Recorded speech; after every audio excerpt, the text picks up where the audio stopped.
Hi Aquarius, welcome to your December 2018 Astro Update.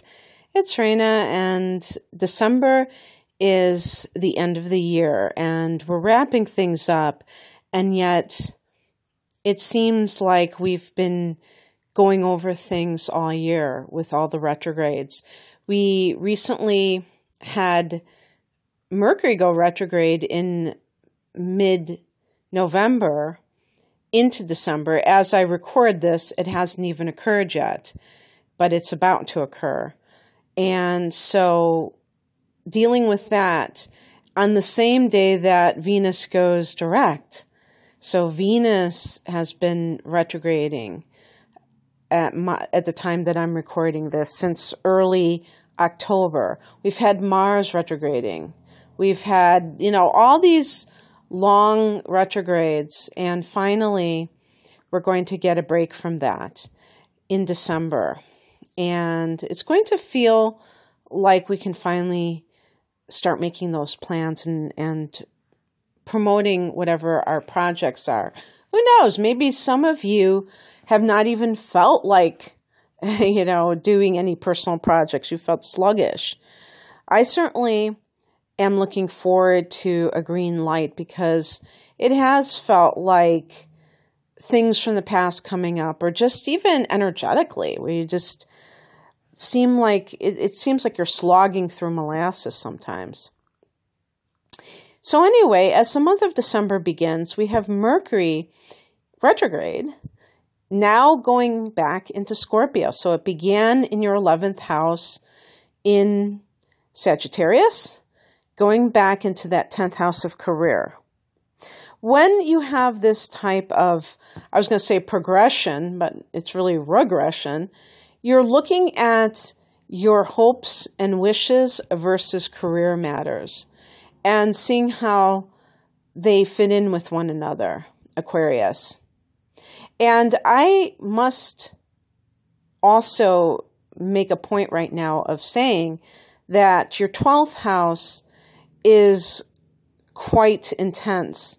And this is your karmic house, your past life, your spiritual house, the subconscious mind. You have Pluto there. Oh my goodness. Pluto in the house of the subconscious mind. It's like, whoa, dynamite, dynamiting your repressed memories and blowing them to smithereens. And actually, that can be very good for healing a lot of phobias and a lot of just things that you may not even be able to understand at a conscious level. And for Aquarius, this can help your emotional wellness in general. The 12th house is actually the mental health house versus the opposite house. The 6th house is physical health. And the 12th house is mental health. But I really associate mental health, or the consciousness in general, with the spiritual health, or the spiritual influences. So like even some of these disorders that we assume, like when people are talking to themselves, and we assume that they're just having hallucinations. They could be talking to beings from another dimension, and they just do not have that well regulated. It just kind of comes across them, and it's like a form of madness, or society sees it as madness because they don't know how to filter it. And so in any case, you may be confronted with a lot of stuff that maybe you haven't dealt with in the past. Now, this is an ongoing thing because Pluto has been here for 10 years. So it's not like you just are dealing with it now. But now Saturn is in this 12th house.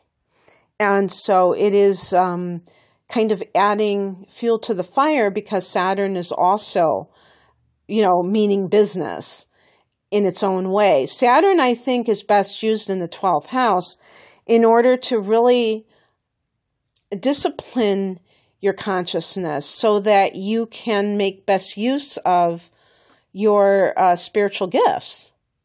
because Aquarius is one of those signs, even though you're not a water sign, this is a water house. And so the spiritual influences, and Pluto is a healer.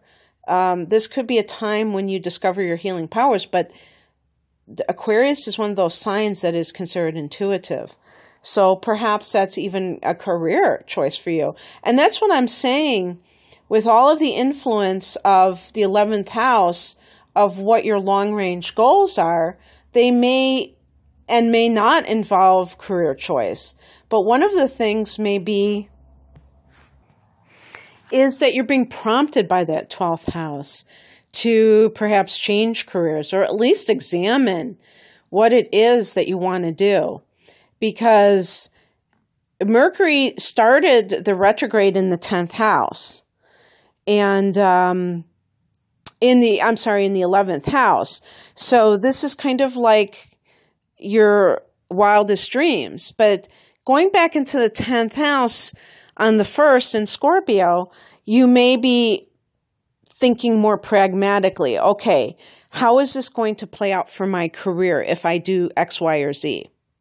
And on the very next day, Venus joins Mercury in that 10th house. Now, Venus is another planet that has recently had its own retrograde, and now it's direct, going back into the sign it was in when it retrograded. So it did retrograde from your 10th house back into the 9th.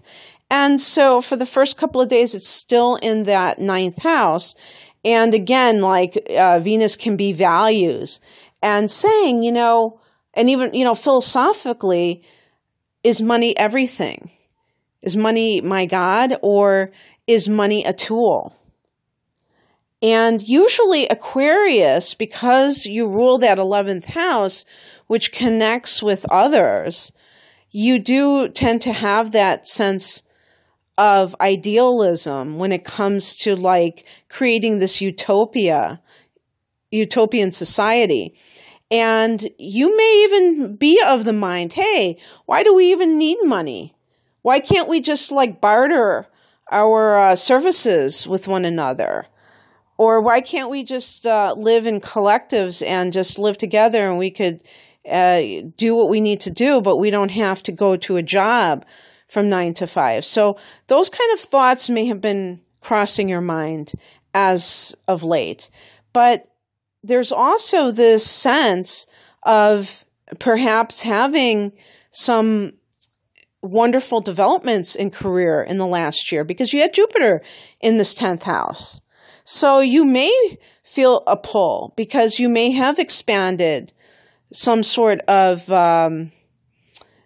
accomplishments, achievements, or, you might have climbed a higher rung in the ladder of success in the past year, and therefore it might be more difficult to leave something like that. But you are definitely thinking, you have been thinking more philosophically about your values and how they connect to what you're doing professionally. And also what your future holds.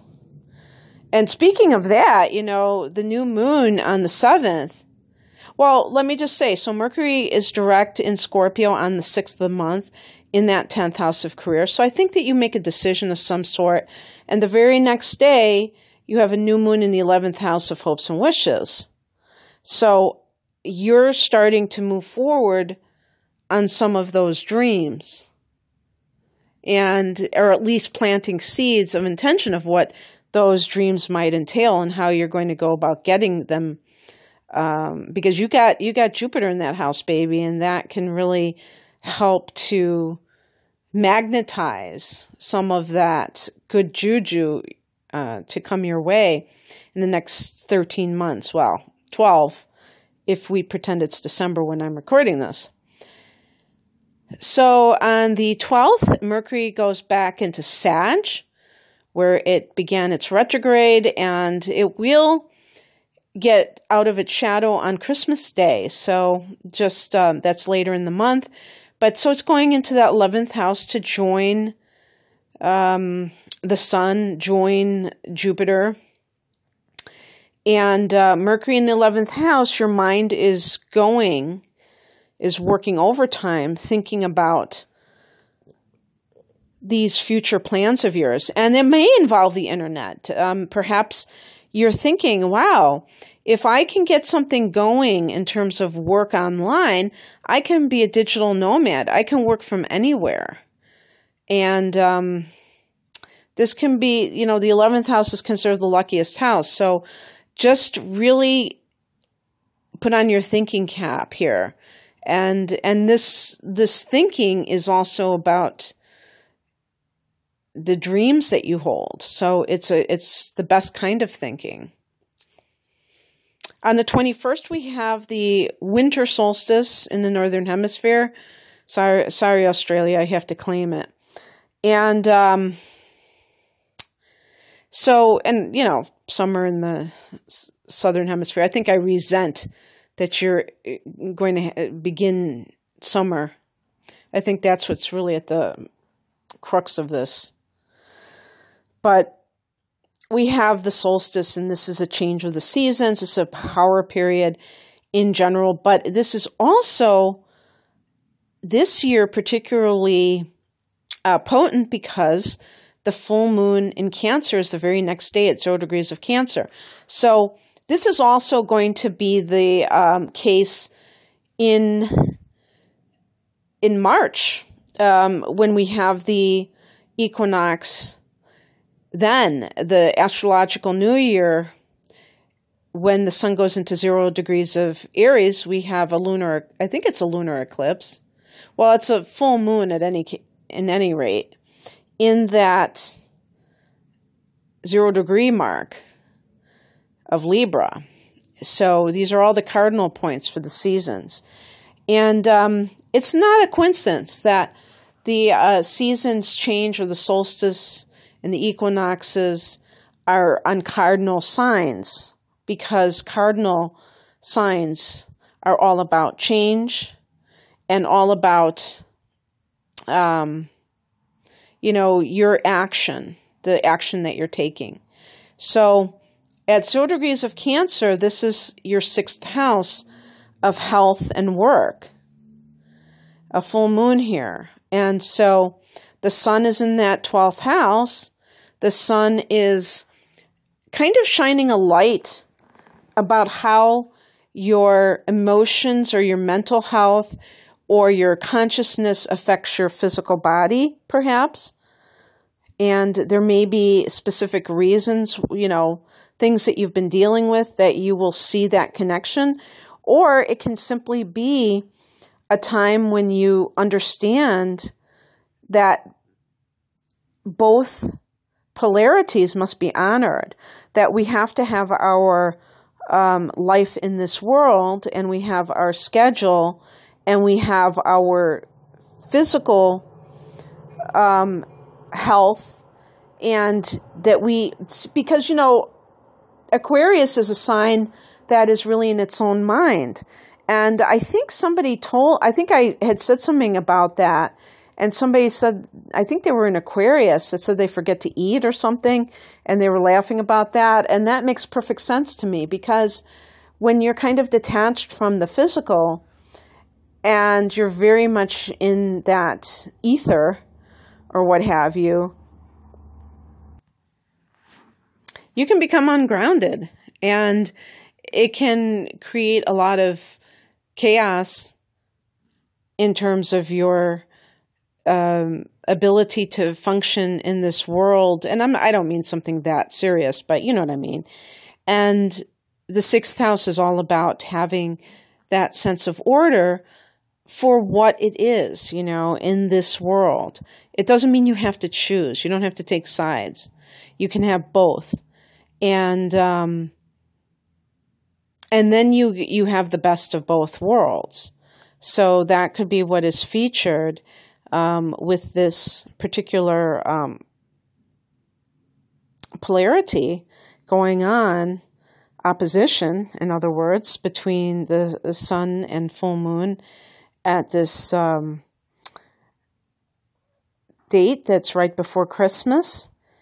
And this could be, for some of you, if you have been contemplating leaving a job, this may be the time when you decide, you know what, okay, it's almost Christmas, we're having our holidays, I'm off right now, but I think I'm going to, give my pink slip, put it in January. I think that I'm ready for something different, because you have had a bunch of eclipses yourself. And this is because of the Leo and Aquarius eclipse cycle. So you've gone through a lot of change in the last 18 months, Aquarius. I would be very surprised if any Aquarians said to me, oh, I haven't experienced anything. I don't know what you're talking about. And every time that Leo has an eclipse, it's affecting you as well.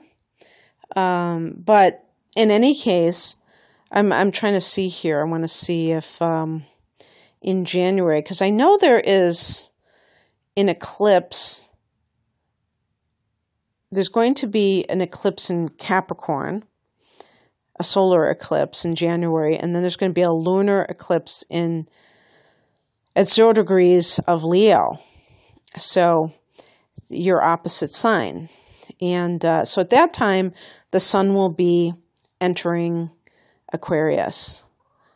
And so that means that it's going to be your solar return on that first day or so. It might be the second day, that you're seeing a lunar eclipse in your opposite sign of Leo. So these kinds of things may really propel you to make some long-needed changes in your life. Or actually with eclipses, sometimes they will just come of their own accord. And you had a lunar eclipse back at the end of July that may have shaken things up in your life. I don't know if it affected you, but it could have. And so anyway, it looks like a very interesting period of time, to say the least. And I hope that, one thing I did want to say is that with all of that energy in the 12th house, one of the other things that is happening with this Cancer in the 6th is that you also have the North Node entering the 6th house. Now, entering at the 29-degree mark on the same day as the new moon in Scorpio, November 7th. So it's at the other end of Cancer, and but in that 6th house. And so there's something about work, or maybe your dharma, your choice of life path, that is influenced by destiny, where it's almost like, I don't want to say you're forced to do something, but you feel compelled to do something. It's almost like there's no question in your mind that it's dropping in your lap, or people are clamoring for you to do this. And it's part of the unfoldment of your destiny. But by the same token, in that 12th house, you have the South Node in there with Saturn and Pluto. And this is your karmic past in the karmic house. So situations may arise, and this could involve people, places, or things, Aquarius, that feel like they're comfortable and familiar. Maybe it's a person you meet, and you say, I have known this person before in another lifetime.